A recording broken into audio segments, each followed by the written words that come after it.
जय हिंद दोस्तों। I hope आप लोग स्वस्थ और मस्त होंगे और अपनी तैयारी में लगे होंगे। डियर फ्रेंड्स, हिंदी व्याकरण के सीरीज में आज हम लोग देखेंगे मोस्ट इम्पॉर्टेंट टॉपिक विराम चिन्हों को। और इसको पहले हम लोग थ्योरी देखेंगे, उसके बाद कम से कम 50 क्वेश्चन देखेंगे, जहाँ से आप लोगों को पकड़ मजबूत हो जाए और किस तरह के क्वेश्चन एग्जाम में पूछे जाते हैं और कौन कौन से क्वेश्चन इम्पॉर्टेंट है, ये भी मैं वीडियो में बताऊँगा। तो यह सीरीज का दूसरा वीडियो है। इससे पहले वर्णमाला का complete video theory plus question 225 question तक करा दिए हैं। तो वो जो साथी यूपी पुलिस की तैयारी कर रहे हैं उनके लिए इम्पोर्टेंट वीडियो होने वाला है, तो आप लोग उसको भी जाके देखिएगा। और इस वीडियो को चलिए बिना देर किए स्टार्ट करते हैं। तो देख लेते हैं विराम का अर्थ क्या होता है। तो ठहराव या रुकना होता है। जिस तरह हम काम करते समय बीच बीच में रुकते हैं और फिर आगे बढ़ते हैं, वैसे ही लेखन में भी विराम की आवश्यकता होती है। अतः पाठक के मनोविज्ञान को ध्यान में रखते हुए भाषा में विरामों का उपयोग आवश्यक है। श्री कामता प्रसाद गुरु जी ने विराम चिन्हों को अंग्रेजी से लिया हुआ मानते हैं। वे पूर्ण विराम को छोड़ शेष सभी विराम चिन्हों को अंग्रेजी से संबद्ध करते हैं। तो मोस्ट इम्पॉर्टेंट है, ये याद रखिएगा। चलिए नेक्स्ट देख लेते हैं इसकी परिभाषा कि विराम चिन्ह किसे कहते हैं। भाषा के लिखित रूप में अभिव्यक्ति को सरल, सहज, रोचक और स्पष्ट बनाने के लिए जिन चिन्हों का प्रयोग किया जाता है उन्हें विराम चिन्ह कहते हैं। तो मोस्ट इम्पॉर्टेंट है, याद रखिएगा। चलिए नेक्स्ट देख लेते हैं विराम चिन्हों को।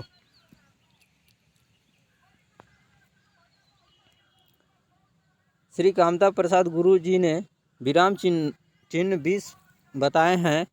वो इस प्रकार हैं, देख लेते हैं। पहला है अल्प विराम, मोस्ट इम्पॉर्टेंट है, याद रखिएगा। दूसरा है अर्ध विराम, देख लीजिएगा। और तीसरा है पूर्ण विराम, जो खड़ी पाई होती है। चौथा है प्रश्न चिन्ह। पांचवा है आश्चर्य चिन्ह या विस्मयादि चिन्ह, मोस्ट इम्पॉर्टेंट है। नेक्स्ट देख लेते हैं छठा निर्देशक चिन्ह या संयोजक चिन्ह या योजक या समासिक चिन्ह, मोस्ट इम्पॉर्टेंट है, याद रखिएगा। ये सारे नाम इसी के हैं और मैं इसको हटा देता हूँ, आप इसका स्क्रीनशॉट भी ले सकते हैं। सारे चिन्हों को याद रखना ज़रूरी है क्योंकि इन्हीं से क्वेश्चन बनता है और जिन साथियों का तैयार रहेगा उनको क्वेश्चन करने में कोई भी दिक्कत नहीं आएगी। चलिए नेक्स्ट देख लेते हैं। सातवां चिन्ह देख लेते हैं कोष्टक। कोष्टक में 3 कोष्टक होते हैं, छोटा कोष्टक, मझला कोष्टक, बड़ा कोष्टक। और नेक्स्ट देख लेते हैं 8वां अवतरण चिन्ह, उदाहरण चिन्ह, मोस्ट इम्पॉर्टेंट है, ये दोनों को दोनों। चलिए नेक्स्ट देख लेते हैं 9वां चिन्ह देख लेते हैं उपविराम या अपूर्ण विराम। इसे श्री गुरु विसर्ग के समकक्ष बताकर मान्यता देने की भी बात करते हैं। तो मोस्ट इम्पॉर्टेंट है, याद रखिएगा। नेक्स्ट देखते हैं 10 नंबर, तो विवरण चिन्ह है। नेक्स्ट देख लेते हैं 11 नंबर चिन्ह पुनरुक्ति सूचक चिन्ह। पुनरुक्ति सूचक से बचने के लिए मोस्ट इम्पॉर्टेंट है। नेक्स्ट देख लेते हैं 12 नंबर लाघव संक्षेप सूचक चिन्ह, मोस्ट इम्पॉर्टेंट है। और नेक्स्ट देख लेते हैं लोप चिन्ह। तो लोप चिन्ह ये देख सकते हैं और सारे का सारा जो साइन होता है, सिंबल होता है, इसका चिन्ह होता है, उसको याद रखिएगा। जो यहाँ से क्वेश्चन बनता है, जिन साथियों को याद रहेगा वो चुटकियों में सवाल बना पाएंगे। तो इसका आप स्क्रीनशॉट भी लेते जाइएगा जिससे आप लोगों को क्वेश्चन बनाने में कोई दिक्कत ना हो। आप इसको रट लीजिएगा। और जो साथी यूपी पुलिस की तैयारी कर रहे हैं उनको रटना बहुत आवश्यक है क्योंकि 1 से 2 क्वेश्चन यहीं से दिखेगा। आप लोग फिर ये मौका जो मिला है दोबारा नहीं मिलेगा और आप लोग ना फंसताएँ, इसलिए वीडियो पूरी डिटेल में बनाया गया है जिससे आप लोगों का यहाँ से क्वेश्चन एक भी ना फंसे। तो वीडियो को पूरा देखिए, सपोर्ट कीजिए, शेयर कीजिए, लाइक कीजिए, सब्सक्राइब कीजिए और वीडियो को पूरा देखिए। तो देख लेते हैं 14 नंबर पाद चिन्ह या रेखिका चिन्ह। 15 नंबर देख लेते हैं दीर्घ उच्चारण चिन्ह, इसको गुरु चिन्ह भी कहते हैं। और नेक्स्ट देख लेते हैं 16 नंबर पाद बिंदु। 17 नंबर देख लेते हैं हस्पंद त्रुटि चिन्ह या काक पद, मोस्ट इम्पॉर्टेंट है, इसको याद रखिएगा। नेक्स्ट देख लेते हैं 18 नंबर टीका सूचक चिन्ह। 19 नंबर देख लेते हैं तुल्यता सूचक या समता सूचक चिन्ह मोस्ट इम्पॉर्टेंट है, याद रखिएगा। और 20वां नंबर देख लेते हैं, समाप्ति सूचक मोस्ट इम्पॉर्टेंट है। चलिए इसके बारे में कुछ और देख लेते हैं जो इम्पोर्टेंट है। तो अपूर्ण सूचक चिन्ह, इसको देख लेते हैं। किसी लेख में से जब कोई जरूरी अंश छोड़ दिया जाता है तब इसके उसके स्थान पर यह चिन्ह लगाया जाता है, तो मोस्ट इम्पॉर्टेंट है, इसको याद रखिएगा। चलिए नेक्स्ट देख लेते हैं। अभी सारे थ्योरी हो गए, यहीं से बनते हैं क्वेश्चन, और अब हम लोग क्वेश्चन स्टार्ट करेंगे जहाँ से आप लोगों को पता चल जाए किस तरह के क्वेश्चन बनते हैं, और वही क्वेश्चन लिए गए हैं जो किसी न किसी एग्जाम में पूछा गया है। तो देख सकते हैं ये UP-SSC में पूछा गया है, तो देख सकते हैं वीडियो में पूछा गया है, और 2018 एग्जाम में पूछा गया। तो क्वेश्चन नंबर पहला देख लेते हैं। मुझे बाहर जाना है, रेखांकित चिन्ह को पहचानिए, तो क्या है, मोस्ट इम्पॉर्टेंट है। ए पॉइंट है, पूर्ण विराम है, प्रश्नवाचक है, अल्प विराम है, या लाघव चिन्ह है। तो आप लोग अपना राइट आंसर सेलेक्ट कर लेंगे। तो एक का राइट आंसर हो जाएगा ए पॉइंट, पूर्ण विराम है।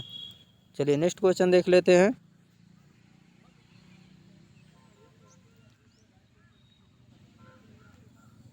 क्वेश्चन नंबर 2, किसी पद उपवाक्य आदि की विशेषता दिखाने के लिए शब्द के नीचे एक रेखा खींचते हैं, उसे कहते हैं, क्या कहते हैं, प्रश्न चिन्ह कहते हैं। बी पॉइंट अधोरेख का चिन्ह कहते हैं।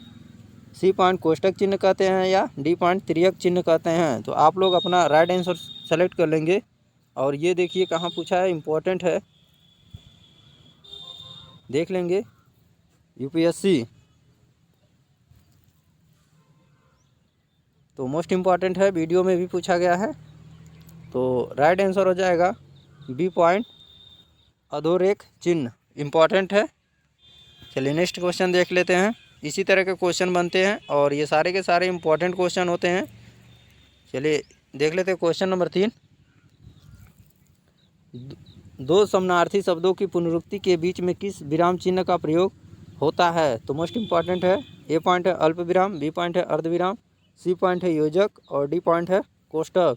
तो मोस्ट इम्पॉर्टेंट है क्वेश्चन 3 का राइट आंसर हो जाएगा सी पॉइंट, योजक चिन्ह होता है, और ये यूपी वीडियो में पूछा है, तो मोस्ट इम्पॉर्टेंट है, याद रखिएगा। चलिए नेक्स्ट देख लेते हैं। क्वेश्चन नंबर 4, कोष्टांकित विराम चिन्ह का नाम क्या है, तो मोस्ट इम्पॉर्टेंट है, आप लोग अपना राइट आंसर चुन लेंगे। ए पॉइंट है योजक विराम, बी पॉइंट है अर्ध विराम, सी पॉइंट है अल्प विराम, डी पॉइंट है निर्देशक चिन्ह। तो UP-SSC में ये क्वेश्चन पूछा हुआ है, और गन्ना पर्यवेक्षक परीक्षा 2019 में पूछा गया है, तो इम्पॉर्टेंट है। तो आप लोग चौथे का राइट आंसर सेलेक्ट कर लिए होंगे, तो राइट आंसर हो जाएगा बी पॉइंट अर्ध विराम, मोस्ट इम्पॉर्टेंट है। चलिए नेक्स्ट क्वेश्चन देख लेते हैं। क्वेश्चन नंबर 5, विराम चिन्हों का प्रयुक्त होता है, तो किसके लिए होता है। ए पॉइंट विराम चिन्ह, बी पॉइंट तुल्यता सूचक चिन्ह, सी पॉइंट लाघव चिन्ह, डी पॉइंट संयोजक चिन्ह, मोस्ट इम्पॉर्टेंट है। तो 5वें का राइट आंसर आप लोग सेलेक्ट कर लेंगे। राइट आंसर हो जाएगा डियर फ्रेंड बी पॉइंट तुल्यता सूचक चिन्ह। चलिए नेक्स्ट क्वेश्चन देख लेते हैं।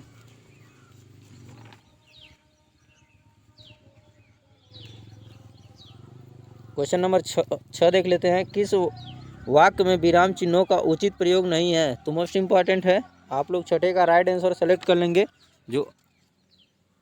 तो आप लोग राइट आंसर सेलेक्ट कर लिए होंगे। छठे का राइट आंसर हो जाएगा सी पॉइंट सुनो सुनो वह गा रही है, तो मोस्ट इम्पॉर्टेंट है। तो ये यहाँ गलत है, क्योंकि ये बीच में आदिबोधक चिन्ह होता है, तो ऐसे यहाँ चिन्ह का प्रयोग नहीं होता है। और ये UP-SSC लोअर थर्ड में पूछा गया है एग्जाम 2016 में। चलिए नेक्स्ट क्वेश्चन देख लेते हैं। क्वेश्चन नंबर 7, विराम चिन्ह का प्रयोग हुआ है, तो मोस्ट इम्पॉर्टेंट है, विवरण चिन्ह है, तुल्यता सूचक चिन्ह है, लाघव चिन्ह है, या संयोजक चिन्ह है, मोस्ट इम्पॉर्टेंट है। 7वें का राइट आंसर हो जाएगा डी पॉइंट संयोजक चिन्ह है। डबल रहता है तो तुल्यता सूचक चिन्ह होता है, और एक रहता है संयोजक चिन्ह होता है। चलिए नेक्स्ट देख लेते हैं। और ये UP-SSC लोअर फर्स्ट में एग्जाम 2015 में पूछा गया है। नेक्स्ट क्वेश्चन देख लेते हैं। सारे के सारे इंपॉर्टेंट और सेलेक्टिव क्वेश्चन लिए गए हैं डियर फ्रेंड्स, जो सारे एग्जामों में पूछे जाते हैं। जहां वाक्य की गति अंतिम रूप ले विचार के तार टूट जाएं, वहां किस चिन्ह का प्रयोग किया जाता है? तो मोस्ट इम्पॉर्टेंट है योजक चिन्ह होता है, या बी पॉइंट अल्प विराम होता है, सी पॉइंट उदाहरण चिन्ह होता है, डी पॉइंट पूर्ण विराम होता है। तो मोस्ट इम्पॉर्टेंट है, 8वें का राइट आंसर सेलेक्ट कर लेंगे। और अब तो जान गए होंगे, जहाँ ठहराव रुकना होता है वहाँ पूर्ण विराम का चिन्ह का प्रयोग किया जाता है। चलिए नेक्स्ट क्वेश्चन देख लेते हैं। ये सारे के सारे इंपॉर्टेंट क्वेश्चन हैं और बहुत इंपॉर्टेंट है डियर फ्रेंड्स। अगर आप लोग इस वीडियो को कंटिन्यू देखते रहेंगे और इस तरह के प्रैक्टिस करते रहेंगे, तो आप लोग किसी भी एग्ज़ाम में बैठेंगे जहाँ हिंदी पूछी जाती है, मेरी गारंटी आप लोग इस एग्ज़ाम में इस अगर टॉपिक से क्वेश्चन पूछे जाएगा तो वहाँ से क्वेश्चन आप लोग नहीं छूटेगा। चलिए देख लेते हैं कि किसी की कही हुई बात को स्पष्ट करने के लिए वाक्य के अंत में किस प्रकार का चिन्ह का उपयोग करते हैं? मोस्ट इम्पॉर्टेंट है, ए पॉइंट है लोप चिन्ह का, बी पॉइंट है लाघव चिन्ह का, सी पॉइंट है रेखांकन चिन्ह का, डी पॉइंट है विवरण चिन्ह का।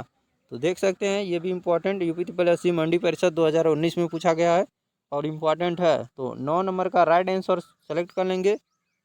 तो किसी के कही हुई बातों को स्पष्ट करने के लिए विवरण चिन्ह का प्रयोग करते हैं। चलिए नेक्स्ट क्वेश्चन देख लेते हैं।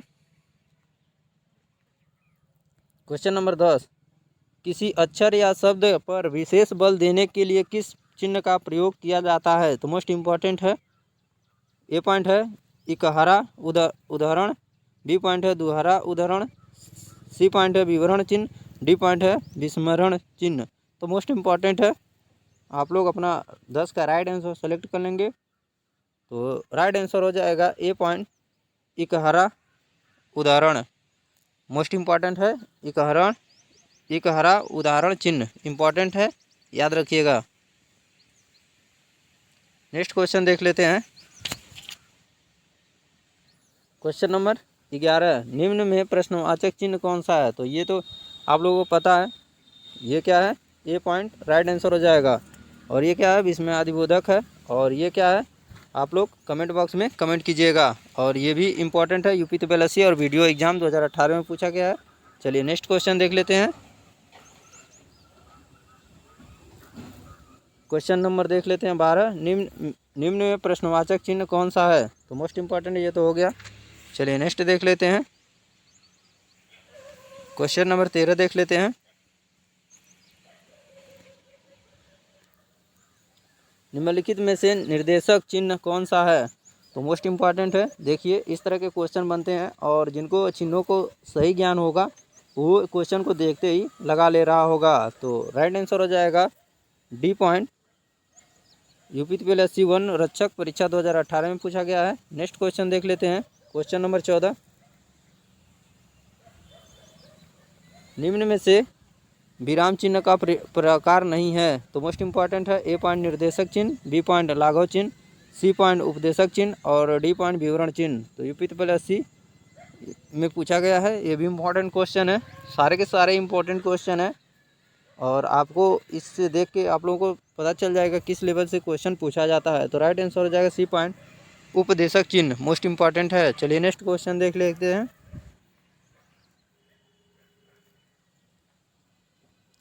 क्वेश्चन नंबर 15, जहाँ वाक्य की गति अंतिम रूप ले विचार के तार टूट जाएं, वहाँ किस चिन्ह का प्रयोग किया जाता है?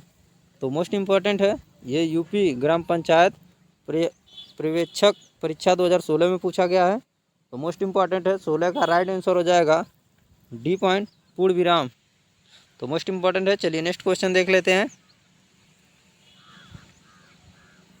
क्वेश्चन नंबर 16, निम्नलिखित में से कौन सा अल्प विराम चिन्ह है? तो मोस्ट इम्पॉर्टेंट है, कौन सा अल्प विराम चिन्ह है? आप लोग राइट आंसर सेलेक्ट कर लेंगे। तो राइट आंसर हो जाएगा सी पॉइंट, जहाँ एक कामा होता है अल्प विराम होता है। और चलिए नेक्स्ट देख लेते हैं।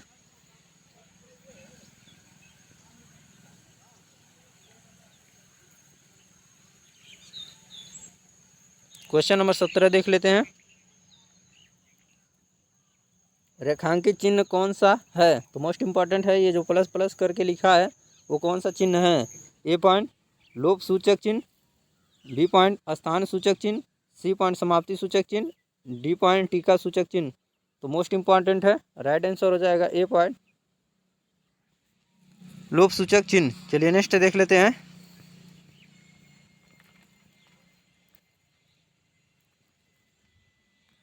क्वेश्चन नंबर 18, दो समानार्थी शब्दों की पुनरुक्ति के बीच में किस विराम चिन्ह का प्रयोग होता है? तो मोस्ट इम्पॉर्टेंट है, आप लोग 18 नंबर का राइट आंसर सेलेक्ट कर लेंगे।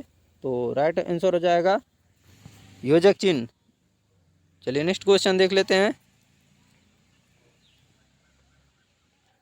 क्वेश्चन नंबर 19, निम्नलिखित चिन्हों में से पूर्ण विराम को पहचानिए। पूर्ण विराम कौन सा है? तो मोस्ट इम्पॉर्टेंट है, खड़ी पाई को पूर्ण विराम कहते हैं। तो राइट आंसर हो जाएगा ए पॉइंट। चलिए नेक्स्ट देख लेते हैं।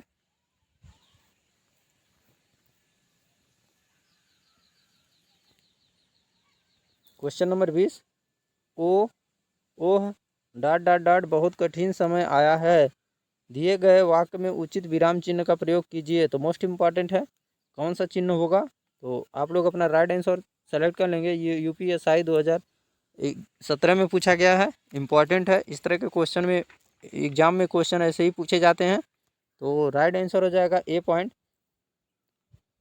ए पॉइंट हो जाएगा 20 में सूचक चिन्ह जो होता है इस तरह का होता है, और ये 20 में सूचक चिन्ह है, या 20 में आदि बोधक बोलते हैं। तो मोस्ट इम्पॉर्टेंट है। चलिए नेक्स्ट क्वेश्चन देख लेते हैं।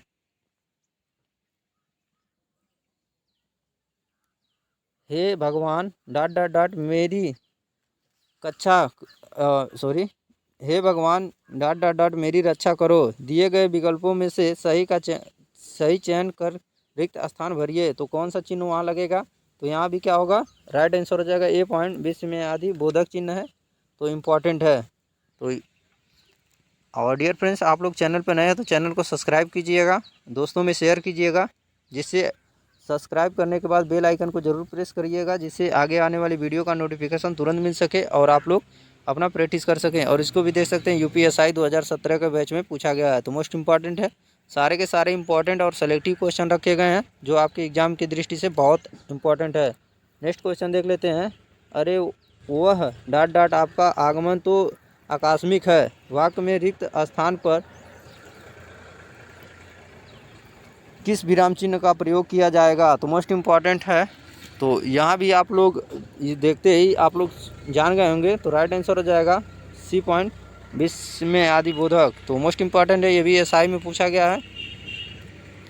नेक्स्ट क्वेश्चन देख लेते हैं। निम्नलिखित में से कौन सा अल्प विराम चिन्ह है? तो मोस्ट इम्पॉर्टेंट है, आप लोग कमेंट बॉक्स में अपना कमेंट करते रहिए और अपना राइट आंसर भी सेलेक्ट करते रहिए। तो इम्पॉर्टेंट है, 23 का राइट आंसर हो जाएगा अल्प विराम। सी पॉइंट हो जाएगा, जो कामा होता है अल्प विराम होता है। चलिए नेक्स्ट क्वेश्चन देख लेते हैं। ये यूपी पुलिस में पूछा गया है। तो देख सकते हैं, अभी एग्ज़ाम आने वाला है आप लोगों का। यूपी पुलिस में एग्ज़ाम में पूछा गया 2018 में। तो आप लोग भी तैयार रहिए और प्रैक्टिस करते रहिए, जिससे आप लोगों का भी एक भी क्वेश्चन ना छूटे। तो देख सकते हैं, ये भी यूपी पुलिस में पूछा हुआ क्वेश्चन है। यूपी पुलिस एग्ज़ाम 2018 में पूछा हुआ है। तो मोस्ट इम्पॉर्टेंट है, देख लेते हैं। नेताजी ने कहा था, डबल इन्वर्टेड कामा में, तुम मुझे खून दो मैं तुम्हें आज़ादी दूंगा, बंद, डबल इन्वर्टेड कामा बंद। इस वाक्य में कौन सा चिन्ह लगा है? तो मोस्ट इम्पॉर्टेंट है, 24 का राइट आंसर आप लोग सेलेक्ट कर लेंगे, कौन सा चिन्ह है। तो आप लोगों को चिन्हों के बारे में पूरा डिटेल में बता ही दिए हैं, तो आप लोग सेलेक्ट कर लिए होंगे। तो राइट आंसर हो जाएगा 24 का राइट आंसर हो जाएगा सी पॉइंट उदाहरण चिन्ह। मोस्ट इम्पॉर्टेंट है, और देखेंगे ये यूपी पुलिस में पूछा हुआ है, और नेक्स्ट क्वेश्चन भी यूपी पुलिस में पूछा हुआ है। तो यहीं से क्वेश्चन बनता है, कहीं से और नहीं। तो वीडियो को पूरा देखिए, जिससे आप लोगों का तैयारी अच्छे से हो सके और किस एग्ज़ाम में कैसा क्वेश्चन पूछता है आपको समझ में आ सके। तो क्वेश्चन नंबर 25 देख लेते हैं। जहाँ वाक्य की गति अंतिम रूप ले ले, विचार के तार टूट जाएं, वहाँ किस चिन्ह का प्रयोग किया जाता है? तो मोस्ट इम्पॉर्टेंट है, ये तो अब आप लोग जान ही गए होंगे। पूर्ण विराम, जहाँ वाक्य खत्म हो जाता है वहाँ पूर्ण विराम का काम होता है। अल्प विराम कहाँ होता है, योजक चिन्ह कहाँ होता है, उदाहरण चिन्ह कहाँ होता है, आप लोग कमेंट बॉक्स में कमेंट कर दीजिएगा। और यूपी पुलिस एग्ज़ाम के लिए 2018 के लिए ये भी पूछा गया था। तो मोस्ट इम्पॉर्टेंट है। तो आज के लिए बस इतना ही, क्योंकि ये वीडियो बहुत बड़ा हो जाएगा और आप लोग नहीं देख पाते हैं। क्योंकि आपके पास संयम ही नहीं रहता है। आप लोग वीडियो दो चार देखते रहते हैं, क्या फ़ायदा। जब सफलता पाई चाहिए तो आप लोगों को वीडियो को पूरा देखना चाहिए, जिससे आप लोगों को समझ में आए दिमाग में किस तरह के क्वेश्चन आते हैं, किस तरह के क्वेश्चन बन सकते हैं। ये क्वेश्चन सारे के सारे पूछे गए हैं, आप देख सकते हो। सारे के बिना एग्जाम में एक भी क्वेश्चन ऐसा नहीं है जो नहीं पूछा गया हो। तो इम्पॉर्टेंट है, वीडियो को पूरा देखिए और कमेंट बॉक्स में कमेंट कीजिए आप लोगों को ये वीडियो कैसा लगा। और नेक्स्ट वीडियो में मिलेंगे 50 क्वेश्चन के साथ जो इम्पोर्टेंट होंगे, सेलेक्टिव होंगे और यहाँ से जहाँ से क्वेश्चन बन सकते हैं आप लोगों के लिए। तो डियर फ्रेंड्स, आज के लिए बस इतना ही, मिलेंगे नेक्स्ट वीडियो में। जय हिंद, वंदे मातरम।